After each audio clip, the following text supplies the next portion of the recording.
सामान्य तौर पर लोगों का ध्यान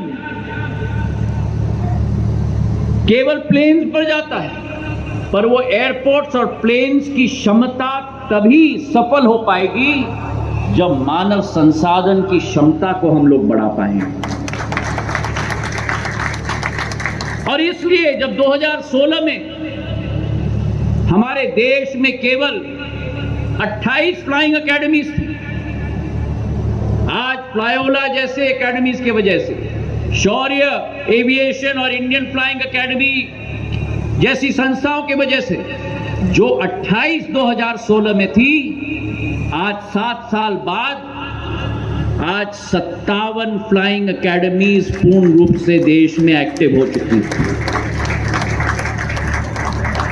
और आज यही ग्रोथ की वजह से, 100% ग्रोथ की वजह से आज हमारे देश में एक नया कीर्तिमान हमने स्थापित किया है पिछले वर्ष, जहां 1135 इतिहास में पहली बार 75 वर्षों में 1135 कमर्शियल पायलट्स लाइसेंस डीजीसीए के द्वारा इशू की गई है।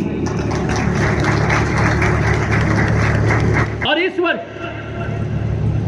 पिछले 5 महीनों में उस संख्या को बढ़ाकर 5 महीनों में हम लोगों ने 731 कमर्शियल पायलट लाइसेंस इशू किए हैं। मतलब इस वर्ष मेरा मानना है कि वो 1135 की कीर्तिमान को भी पार करके मेरा देश आगे जाएगा, ये फ्लाइंग एकेडमीज के तहत।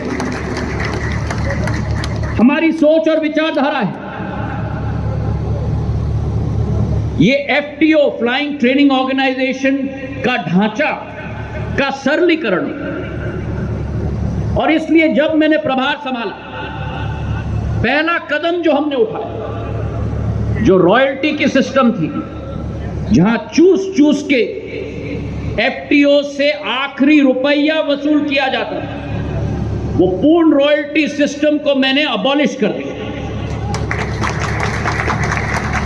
जो कर की संख्या थी, जो रेंट लिया जाता था, क्योंकि एयरपोर्ट में रियल एस्टेट बहुत कम होता है और एक स्क्वायर मीटर का दाम होता है, तो बड़े हुए तर्जे पर कर लिया जाता था। उस कर को भी हमने धरातल पे लाया ताकि फ्लाईओला और इंडियन फ्लाइंग एकेडमी जैसी संस्थाएं फल पाएं, फूल पाएं और उनके द्वारा मेरे नौजवानों को हम लोग आगे कर पाएं। आज के दिवस पर हमारी यही सोच है। देश का पहला हेलीकॉप्टर ट्रेनिंग ऑर्गेनाइजेशन जो फ्लाईओला ने यहां शुरू किया है, मैं सीताराम ओला जी को दिल के गहराइयों से बधाई देना चाहता हूं। भारत का झंडा केवल विष्णुदत्त जी इन्होंने खजुराहो में नहीं गाड़ दिया, भारत का झंडा इन्होंने पूरे एशिया में गाड़ दिया। तालियों की गड़गड़ाहट से हम सीताराम जी को बधाई दें।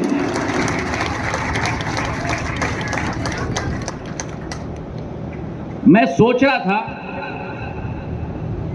कि ऐसा नाम फ्लाईओला मैंने कभी सुना नहीं, तो मैं सोच रहा था कि फ्लाईओला नामांकरण क्यों किया गया। और फिर यहां पहुंचकर सीताराम ओला जी से मुलाकात हो गई, तो एक तरफ फ्लाई है, दूसरे तरफ इनका नाम है ओला, तो दोनों जोड़ के फ्लाईओला हो गया। और क्या अद्भुत दृश्य आज हमको देखने को मिला है। फ्लाईओला और इंडियन फ्लाइंग एकेडमी को मिलाकर हमारी डायमंड स्टार एयरप्लेन्स, हमारी सेस्ना ट्रेनिंग एयरप्लेन्स, हमारे C-90s, हमारे B-200s, हमारा रेवन 2 हेलीकॉप्टर, ये दृश्य शायद खजुराहो में कभी पहले दिखा नहीं होगा जो आज हमने दिखाया है विष्णुदत्त शर्मा जी। और दोनों संस्थाओं को मैं अपने दिल के गहराइयों से बधाई देना चाहता हूं। ये क्षमता हम खजुराहो में देखना चाहते हैं, जहां यहां नागर विमानन के प्लेन यहां आए, हमारे देश भर के नौजवान यहां आए। और जब मैं आप सबसे मिल रहा था आमचे महाराष्ट्राचे युवा आणि युवतीची संग्रह येथे आहेत, क्षमतावान नौजवानची संग्रह आहेत. केरल से हमारा इमैन्युअल यहां पहुंचा है, गुजरात से, बिहार से, उत्तराखंड से. एक तरीके से विश्वनाथ जी इन दोनों फ्लाइंग एकेडमीज के जरिए पूरे देश को हमने खजुराहो में बसाने का कार्य किया है. और मैं बधाई देना चाहता हूं मेरे नौजवानों को, जो इनकी आंखों में उमंग मैंने देखी है, जो इनकी क्षमता और ऊर्जा मैंने देखी है, जो इनकी उत्सुकता मैंने देखी है.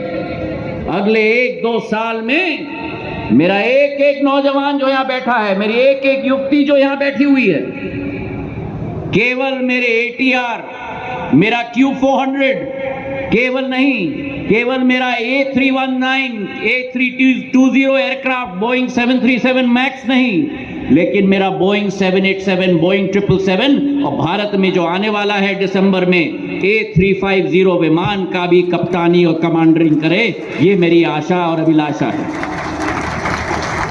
भारत को बदलने की शक्ति आप में है. आप लोग एक बहुत अहम ओहदे पर खड़े हो. ये वर्ष भारत का अमृतकाल का वर्ष है, पर जब अमृतकाल का वर्ष, जब आपके कंधों पर